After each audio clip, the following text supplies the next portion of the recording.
We move on. We do move on. And in this review-heavy episode, we go on to Bad Batch, the actual penultimate episode. Yes. The actual return to Kamino. Crosshair returns on Hunter's transporter to bait the rest of the Clone Force 99 to make an attempt to rescue their comrade. Omega is able to slip the team in a secret entrance, and the squad squares off in an arena we saw them fight together in during the first episode. Crosshair appeals to his comrades to join the Empire so they have a purpose in serving. He takes out the TK units and extends a hand to his former friends. He blames them for turning their backs on him, but they are then forced to fight together against the battle droids that Omega unwittingly released into the arena. After the fray is over, Crosshair again appeals to Hunter and the gang and reveals he has had his inhibitor chip removed. The team stuns him before he can attack them, but as they are ready to escape, the Empire begins raining fire from several Star Destroyers in an effort to obliterate the clone city on Kamino. Cliffhanger. Yeah, that was a good episode, right? What'd you think? Yeah, it was really good. Yeah, like super good. I was like pumped the whole way. Yeah, it's wrapping up pretty nicely. Its second season was announced.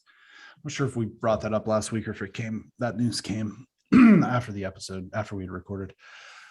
I mean, the whole thing where I think in my mind, I'm like, this is a Disney cartoon show. We're building to a point where they're going to rescue him and take his inhibitor chip out, and he's going to rejoin the team, right? Yeah. That's what I felt was a likely outcome. Yeah. And then when he springs on them that he had his inhibitor chip removed like a long time ago, or well, not a long time ago, but like previous, and he's still just a shield for the Empire. Yeah. Kind of like messed me up a little bit. It was weird. I was like, whoa.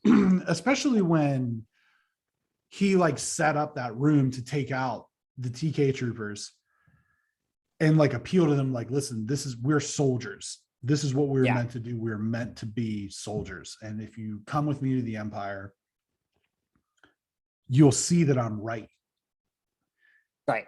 And it's crazy to think about. This is such a small scale thing, but it really harkens back to what I always took away from the original trilogy. Are you there? I am. I was looking up something. Go ahead. No, I just was looking up something. Go ahead. Just like bounced away for a second. I thought I was talking to myself. It harkens back to what I honestly used to think, even when I was younger,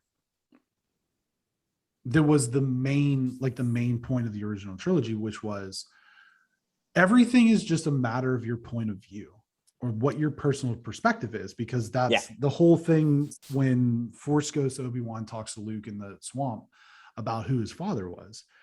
And he's like, you lied to me. You know, my father's Darth Vader. You told me that my father was killed by Darth Vader. And Obi-Wan gives him this speech about from a certain point of view. And to me, that's kind of like what always the overarching moral or the message of Star Wars kind of has been. And I think that that's gotten lost along the way a little bit. Yeah. But this kind of like really brought that back, because Crosshair believes so heavily that we are soldiers. This is what we are meant to do. Yeah. That he's willing to die for it. And yeah, I think that it's really,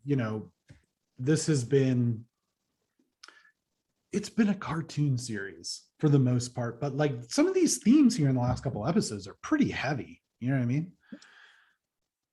That was my biggest takeaway, is like when it's revealed and you see you tell the chipper's removed. I was like, well, things just went from like cartoon to like actual stuff. Yeah. Deep.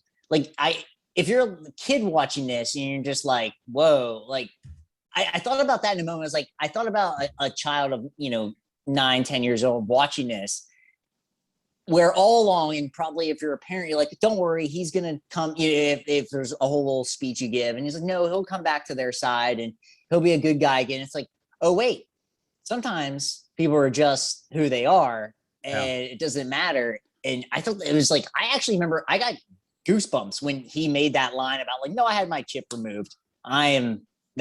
You guys are wrong. I'm right. And it's weird. He hit it too, like a couple times of they said, you tried to kill us. What choice did we have? And he's like, well, what choice did you leave me with? Yep. You know what I mean? And he said that like a couple of times throughout the episode. And that's the thing that good entertainment or good storytelling does, is it makes you empathize with all characters, right? That's why Thanos is such a good villain, as opposed to most of the Marvel villains, is you empathize with him. Yeah. And I felt like you got a little bit of that in this episode. Oh, sure. Because like, we know that side is not the side that you ultimately root for, but there's a reason why kids dress up as Darth Vader on Halloween. Yeah. You know what I mean? He's like the ultimate badass. Right. And it's like, there's that certain thing about like, and he's like an empathizable character when you actually realize what that's all about too. I mean, it's like you said, it's, you and I have talked about, I mean, it is still the best sci-fi storytelling there is. And, good luck beating that ever, because it's going to be really tough. No, I'm stoked for the next episode. Holy smokes. Yeah. I'll probably just watch it tomorrow immediately when it comes out. It is tomorrow. Yeah, because I am very excited about it. Like I would like when it ended, I was like, oh, I'll just take, and I like the Bad Batch fine up, for a certain point, it was good, but like this made me like, it gave me the legit like good Star Wars vibes. Yeah, definitely. Yeah. I'm excited for the last episode. Obviously, they have to make their way off of off Kamino. I don't think how messed up would it be if like they announced the second season and the last episode is literally just them drowning for 25 minutes. That'd be so fucked up. That'd be so it's like, we lied. There's not actually a second season. That's but we'll see. I think that some of the things that we've predicted, maybe Trace and Rafa come save them, or Rex, or maybe even Ahsoka, some of these different characters that they've kind of pointed to could be neat. They're obviously going to work this out, but I'm excited. I'm definitely excited to see where this goes. And I'm gonna kind of like, there's one part of me where it's like we're getting to a point where there's going to be a lot of things to review, so it's not necessarily a bad thing that this is going to go away for a little bit, right? But we had said that if there's a second season, we weren't necessarily sure if we were going to do a weekly thing, but the strength of these last couple episodes tells me that maybe yes, yeah, for sure. So looking forward to it. We'll have the season finale next week, but we move on.